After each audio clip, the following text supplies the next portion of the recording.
Run Disney Dopey Challenge. We're going part 2 today on the Do Hard Things Today podcast.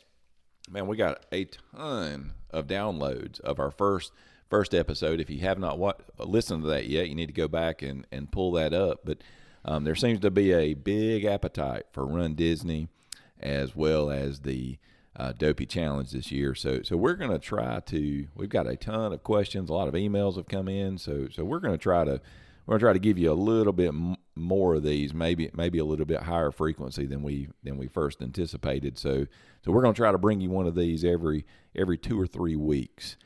You'll get one of these, and we're just going to answer questions. It's going to be like a conversation more than anything, but just to give you guys that are preparing for the monumental task of taking on the Dopey Challenge, giving you guys what you need to be able to get ready for January that is quickly coming. So Jed Blackwell, how you doing over there? Doing all right. Glad to be back. Glad it worked out last time. Anybody that's seen me knows I know next to nothing about running, but I'm glad to be a part of it anyway. Hey, we're gonna work on that. I've got something in my hopper for you and your wife, who's a big Disney fan as well, who has talked about taking on a half marathon at Disney. So. That will come, but anyway, man. Well, we're going to hit this Dopey, and we're going to try to keep these in bites of about 30 minutes.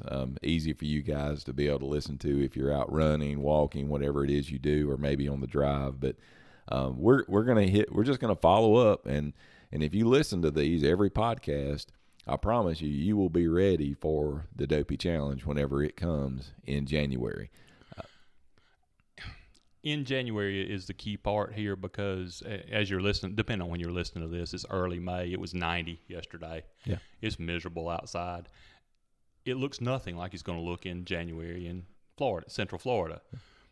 So what can people do right now? What do you need to be doing now to get yourself ready and try to kind of get acclimated to what it is going to be? Well, if you're in our Facebook groups and the Dopey, or several Dopey Challenge groups out there, and I'm a part of all of them, I uploaded to the Facebook group just I called it training to getting yourself ready for the Galloway plan. A lot of people, especially first timers, use Jeff Galloway's run walk method, and he's got a plan that starts it's the very end of June, the first week of July is when that plan starts. And you know what you need to be doing. You know, it's funny you mentioned that about it is 90 here. We're for those of you that don't know where we're located, we're halfway between Atlanta and Charlotte, right at the very northwest tip of South Carolina, and it is hot here. And the next few months, I mean, it gets really hot and humid. The interesting thing about Dopey is you need to prepare for all different weather scenarios there. It has literally been freezing cold. And one year, some of you that have done Dopey before, you'll remember this year. I don't remember the year off the top of my, maybe 4 or 5 years ago, maybe. But on the 5K day on Thursday, it was literally freezing cold. I've got a picture of myself I've got one of those dry fit, those warm, full sleeve deals. It's Under Armour. I don't know what it was, but it's black. Well, I was sweating, and it was so cold out that when I would sweat, it would frost up. Gosh. So I've got a picture of me standing there with this black thing on, and there's frost on the. But it was 83 degrees when we finished the marathon on Sunday, that same week. Wow. So you have to be prepared for everything. I would say this as a word of caution for you people that are maybe up in the northern states or out in the Northwest, wherever you may be, that's some of the cooler climates. You need to be prepared, even though this is in January. Don't think that, okay, we're going to Florida and it'll be in the 50s or 60s. But you need to be prepared for the heat and that could potentially be there. But again, it's Florida. You have no idea what you're going to get. I mean, it can be raining, it can be humid, it can be cold, you just don't know what you're going to get. So You know, don't be so concerned with the wet. Don't let that be something that causes you anxiety. But you do need to be prepared for those kind of things. And the other thing is, again, you want to be kind of training to train right now, especially for those of you coming off the couch or brand new. That there can be a couple of mistakes you can make right now. If you're coming off the couch, you can jump in too quickly. I've seen some people, and I don't like, you know, when you see people posting their training and those kind of things, I don't want to be a guy that jumps in and is like, hey, you don't need to be doing that, because that's just not my role. But I would say this: I've cringed a couple of times. I've seen some people posting some things where they're coming off the couch, they're just getting back into to running, preparing for this Dopey challenge. And they're already doing it. It's like, hey, I did my first Dopey simulation, which I will talk about those more in a different podcast, but where they're running 4 consecutive days. That is a great way to injure yourself. That's a great way to hurt yourself, jumping into. So you've got, the great thing is now you got plenty of time. There's plenty of time out there to gradually walk into this. If you download that plan that I uploaded to the Dopey Facebook pages, and you're coming off the couch, that is a very good way for you to slowly walk yourself into this. And again, I use the word walk intentionally. You want to be doing a lot of walking at the beginning of this plan, because running is so good for you. So many good health benefits, but it is extraordinarily hard on your body, especially when you have got to let the physiology, physically, you have got to let your joints, your bone, everything get used to the pounding that it will take, or it's a recipe for being injured. Well, you mentioned physically, and that was certainly one component of what I wanted to talk about, but let's talk about mentally too. How do you, from the couch to 5K, I know that's a catchphrase, a popular program. Yeah. How do you get there? I mean, how do you overcome the urge to quit? How do you overcome the urge to throw in the towel, to not go out today because it's raining, because it's hot, because it's cold, because it's something? There's so many excuses. How do you get past that mental hurdle? Yeah, it is hard, and the hardest time to train is probably right now, June, July, August, September, because it's still far enough away to where you can continue, you keep kicking that can down the road, but eventually you're going to have to pay the piper. And the deal is, if you've made this decision to do the Dopey challenge, this is what I always encourage people to say. I encourage people to never say, you never want to say about a race that I'm going to guarantee you I'm going to finish, because that stuff happens. We've all been there. Things can happen. You can have an injury during the race. Just stuff can happen during a race that can prevent you from being able to finish that race. But what you absolutely can say is, I'm going to do everything in my power to be prepared to complete this challenge when I hit the starting line on that Thursday in January to start the Dopey challenge. So you want to start there in your mind. You want to start with, okay, what can I control? I can control my training. Once a training day is gone, once today's gone, Jed, then you're done. I end the podcast every week saying, if you'll, worry about today, tomorrow will take care of itself. Well, if you do the hard things today, tomorrow will take care of itself. But on the flip side, if you skip today, there's nothing you can do about skipping that day. You can never get it back. So I think the focus right now should be, okay, why did you sign up for this challenge? Why is it important? You can start using some visualization techniques. I use this with I have a daughter that runs cross country. Mm-hmm. And when we talk about her goals, and she thought I was hokey when I started doing this with her, but now she really likes it. I said, okay, I want you to visualize the last lap on the track of you coming across at the particular time goal I want you to visualize it. I want you to feel it. I would encourage you Dopey challengers, especially you new ones that are a little bit worried about this, a little bit, hey, am I in over my head? I want you to visualize, maybe it's visualize. The last thing we do in that race is we kind of, when I always know it's over, that hey, I'm here when we enter Epcot for the last time. And you run all the way around World Showcase. You go by all the countries, and then you head over to the finish line. Maybe you visualize yourself coming into Epcot, running around the World Showcase, running around, heading towards that finish line, and then coming out into the chute where there's thousands of people there.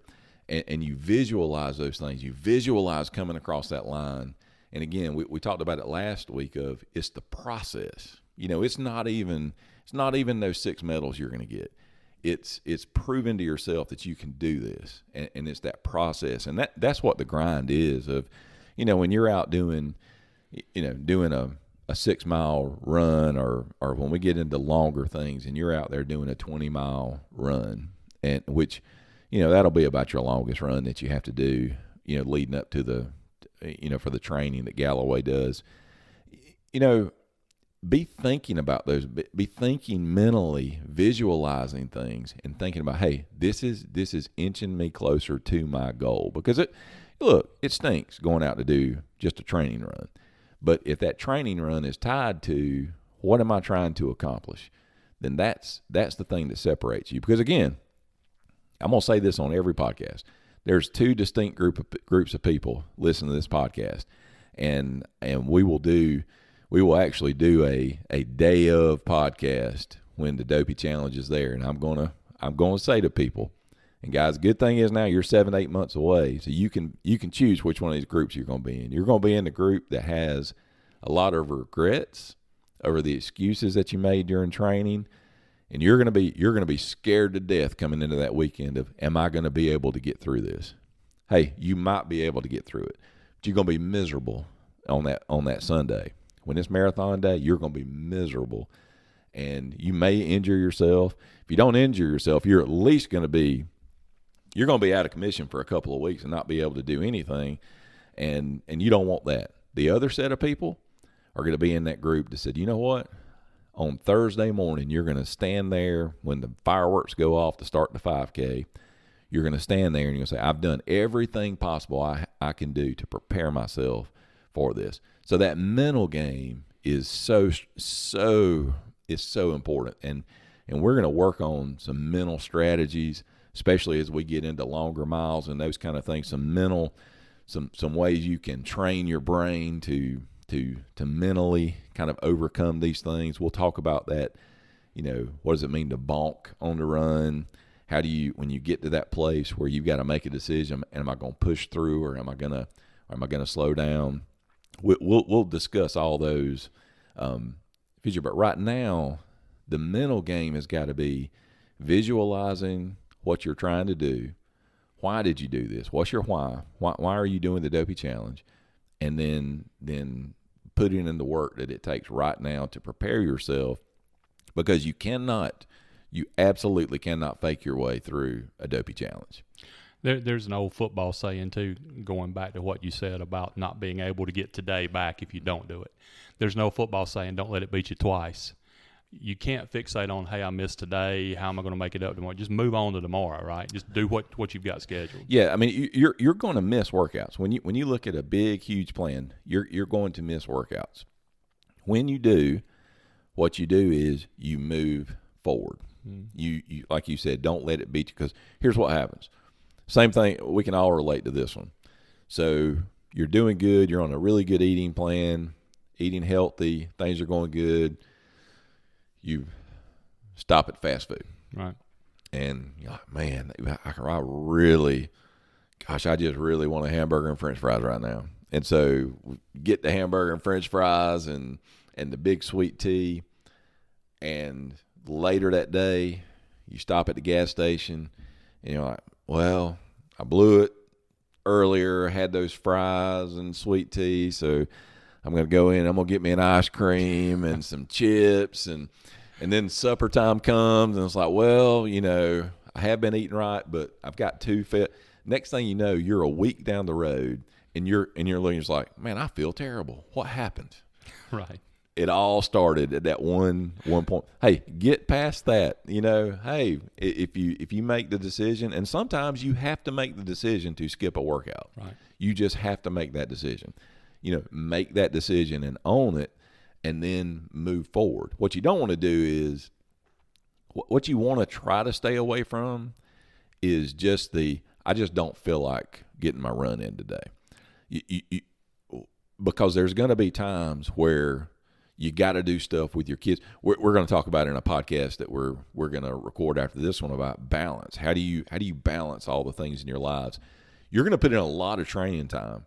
So there's going to be times that you have to skip a workout because of family obligations, work obligations, emergencies. You're legitimately sick. I mean, those kind of things. And we'll talk more about that later as we get into bigger mileage of how to make the decision of when you need to rest and back off. But the ones that are killers, though, are the times that you say, you know what, I just don't feel like working out today, so I'm just not going to do it.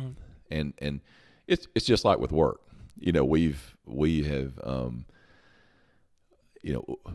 I always talk about this in my business with people that are look people have legitimate sicknesses. You don't beat people up when they're sick and they can't come to work. But you always want to remind people, but be legitimately sick. Right. Because you are going to be legitimately sick. So what you don't want to do is lay out of work just because you don't feel like going to work. Then whenever you are sick and you can't come to work, well, then we're looking at you and saying, well, you're out all the time. Right. It was last week too. Yeah, last week too. And so just try to do that. But great point on that, Jed. Don't let it beat you twice. All these little failures that we'll have along the way, which we're all going to have, when you have those failures, move forward and fail forward. Right. is old saying as well. Just fail forward. We talked a lot about the actual running and the road work and the speed and stamina that will go into this. How much does strength training play a part? Do you do that while you're training as well? A lot. You want to think about there's some people they'll picture in their minds super skinny runners, right? And for an undertaking like this, for most of us, which we're just what we call in the triathlon world, we call ourselves age group athletes, which are just regular old Joes that are going out and training to do something like this. I want you to start thinking in terms of, I want to be a strong runner. And what can happen is you can go out and just run. You're using the exact same muscles all the time. You can get imbalances, all kind of things like that. Strength training is crucial, especially at this point in time.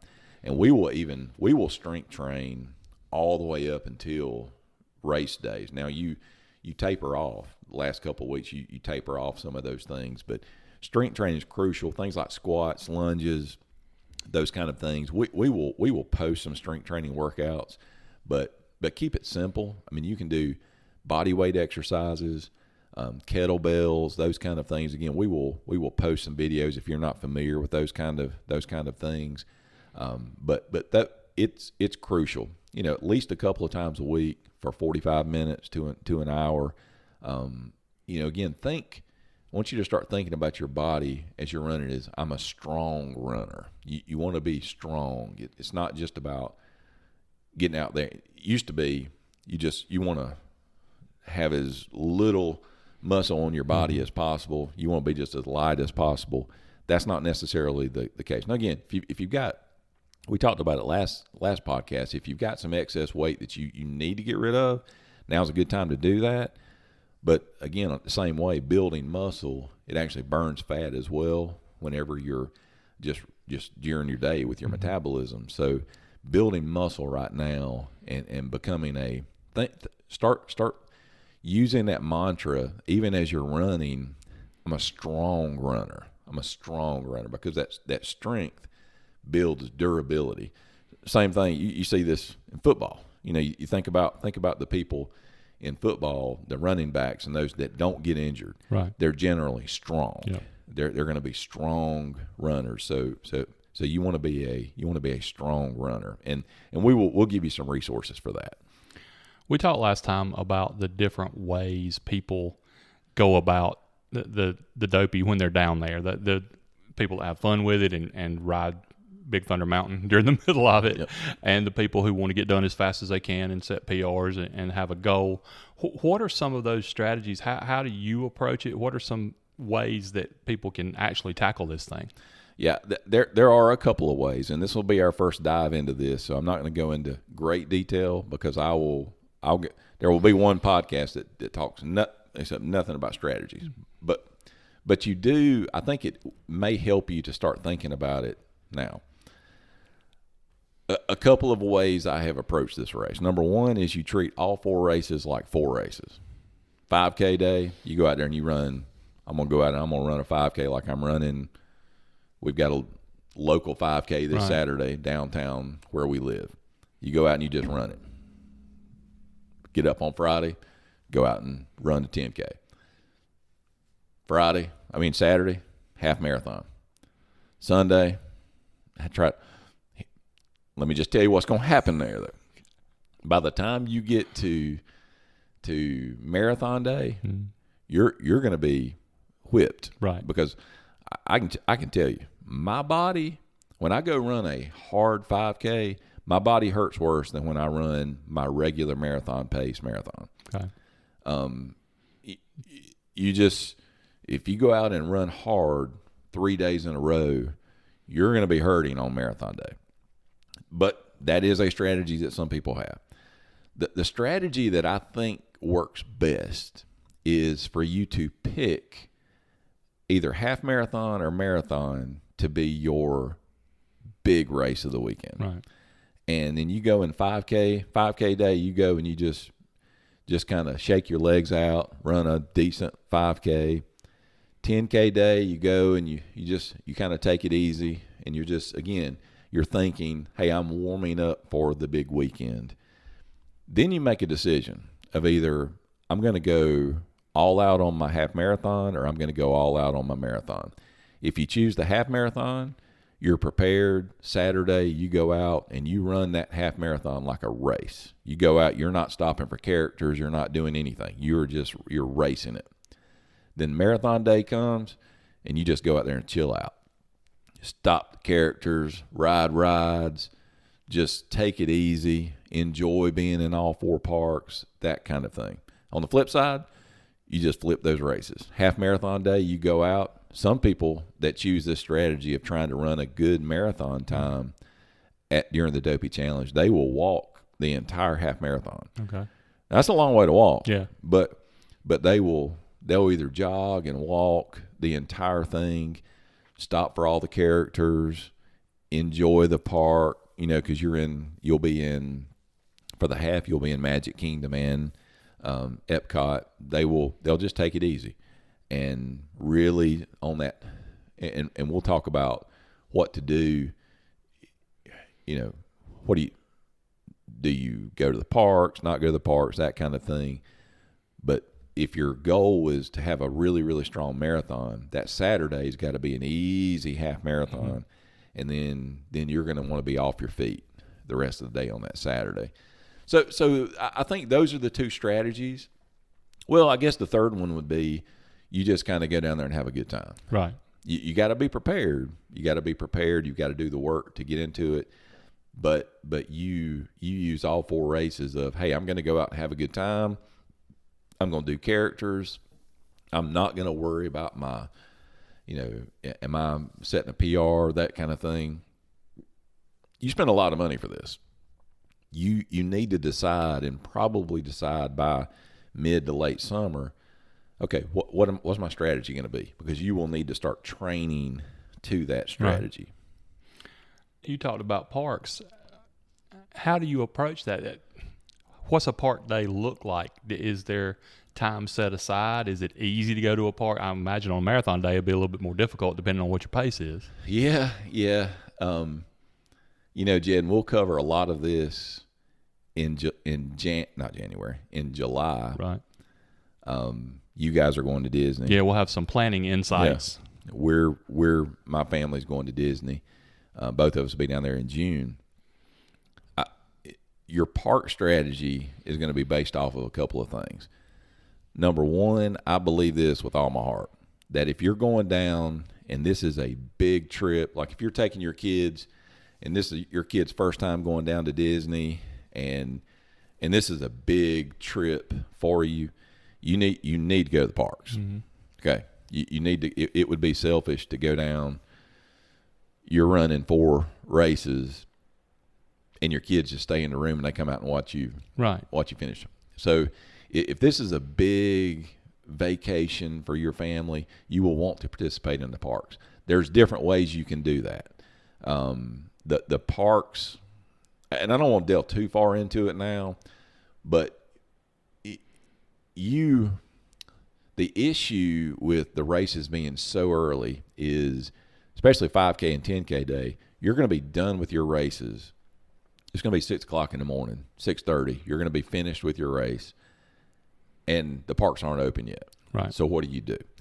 And we will talk a little bit about this as well. Is you got to condition your body. What you don't want to do is just go back to your hotel, sleep half the day, and then you can't go to sleep at night. Right. And then you got to get up at 3 o'clock, and that can start a really bad cycle for you. But you can definitely do the parks.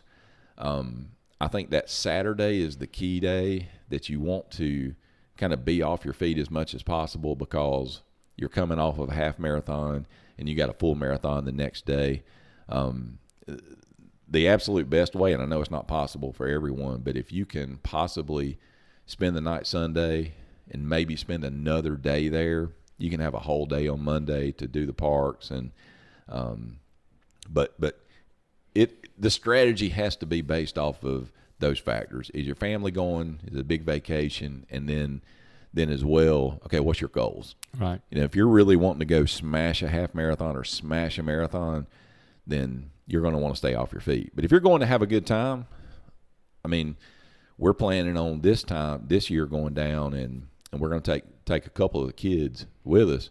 Well, we're going to go to the parks. Right. Now, I know that's going to mess up my marathon, that I'm not going to have a blazing fast marathon time, but I'm okay with that. You make that decision based off of what's going to happen. It's as valuable to me, the time I'm going to have in the parks with my kids, as it is, finishing my 10th Dopey Challenge. So we will cover more of that in July, kind of a trip planning podcast.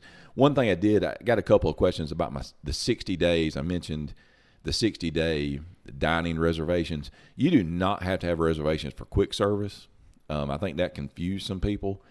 The 60-day dining reservations are for your sit-down meals, your character meals, those kind of things. So if you're going to have a dining reservation for that, you will want to do those 60 days out, especially Friday and Saturday. Those get booked up really, really fast. The Friday and Saturday evening, as you're preparing for the race, the final big meal before your race, and I'll give you some. We'll talk about that as well in some future podcast of kind of the myth of carb loading, and some people make some really big mistakes with that as well. So and one other thing to the dining point, you mentioned the quick service. You can, now I'm not exactly sure how it works yet. I'll tell you in July, but you can also order your lunch, for example, from one of those quick service places as soon as you walk in the park. You tell them when you want it, when you're going to pick it up. And they actually recommend doing that to avoid lines. And I think at that time of year with a massively crowded park, that'd be a huge advantage too. Yeah. Well, with you guys and then with us going down both in June, when we come to you in July, you're going to have all you want. You'll have a strategy. Yeah, you'll have a strategy for it. So, guys, we're going to wrap this one up. But you, again, keep your mental focus. Visualize what it is you're trying to do. And just understand now, these little steps that you're taking every single day are going to compound daily. And then before you know it, you're going to be ready for the Dopey Challenge. And we mentioned it already in the podcast, but I end the podcast every single time the same way, because it is so true. If you'll do the hard things today, tomorrow will take care of itself.